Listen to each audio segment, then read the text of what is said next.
My name is Julia Bender, and I have suffered from an invisible illness for the last couple years. Um, a lot of times, people with PTS or trauma are because of an incident that is huge and tragic and very obvious and physical, or an encounter they came in with somebody. Mine was not like that. Mine started really during my husband's deployment to Afghanistan, one that was not even super dangerous. There was no like plan for fighting. There was no wars. That wasn't the same as when he was 19 and he was knocking down doors in Iraq. And yet my body went into a state of stress and fear. My health declined.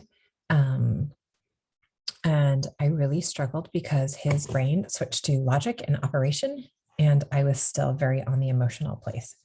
And I had to be that way. I had to be that way to carry the weight of being mom and dad back at home. And when I look back on our experience, the first time I remember feeling that sense of like panic and emotional separation from my husband was when we were in LA, and he was working for a nonprofit serving and interviewing military families at home. And we went into Sony Studio and we sat, and there was a panel of like 7 to 8 women, and they were all in their early 20s. And one by one, they started sharing stories of the one girl specifically who led the nonprofit and created it, of how her husband died and how she found out, and how there was a knock at the door, and how there was 2 men at the door. And you know that if there's 2 men and not one, if there's one, your husband's injured. And if there's 2, he's dead. And I got a pit in my stomach. I couldn't breathe. I thought, why does nobody know about this? And at that point, I'm trying to remember if we were in the military or not. I don't think so, actually. And so I had so much empathy and compassion, and like this rawness really shifted inside me. And my husband was just like watching.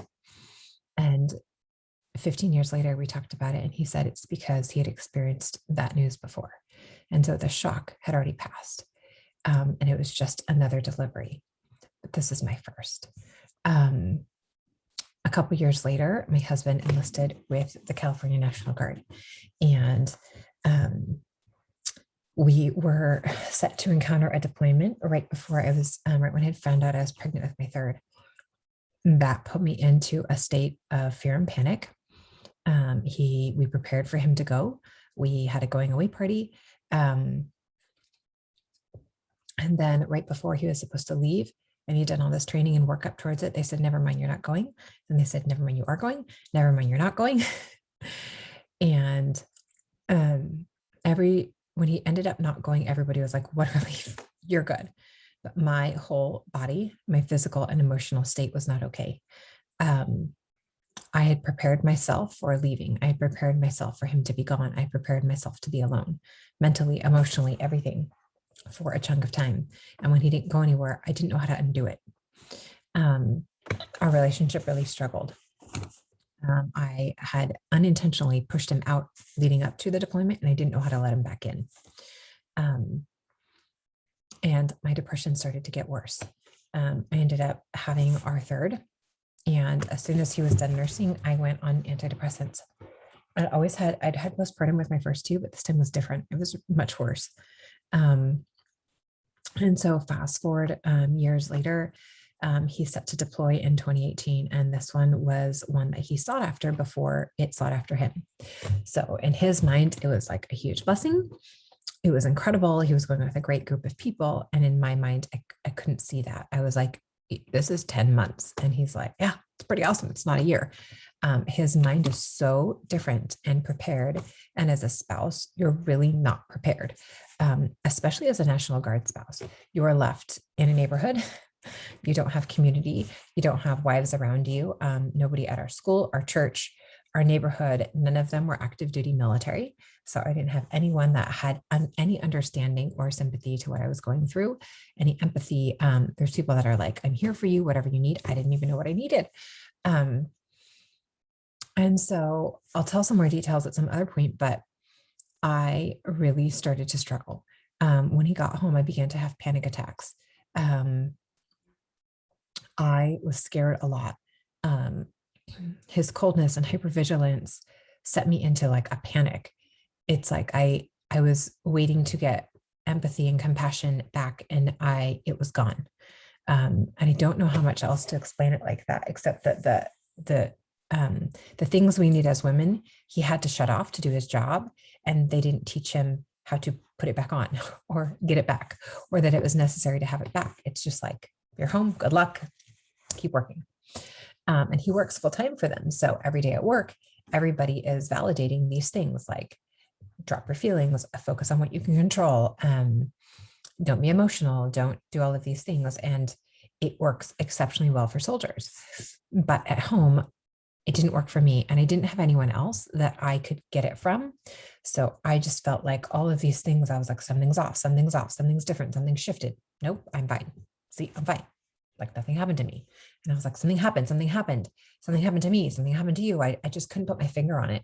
And I just want you to know that if you've ever experienced something like this, you're not alone. If you feel like intuitively something is off with you or your spouse, and that you just don't have like a physical change, or something is hurt, or like a physical injury, that there are emotional injuries, that there are mental and emotional injuries, absolutely, that things that were there that have disappeared through some type of trauma can absolutely affect your reactions, the way that you show up. And if not treated, and if you don't get the help for it, if you don't get the right support, the right therapy, we went to a lot of therapists that had no idea what to do with military, that had like a grandpa, that had an uncle, but they'd never actually experienced it themselves. So they couldn't see it.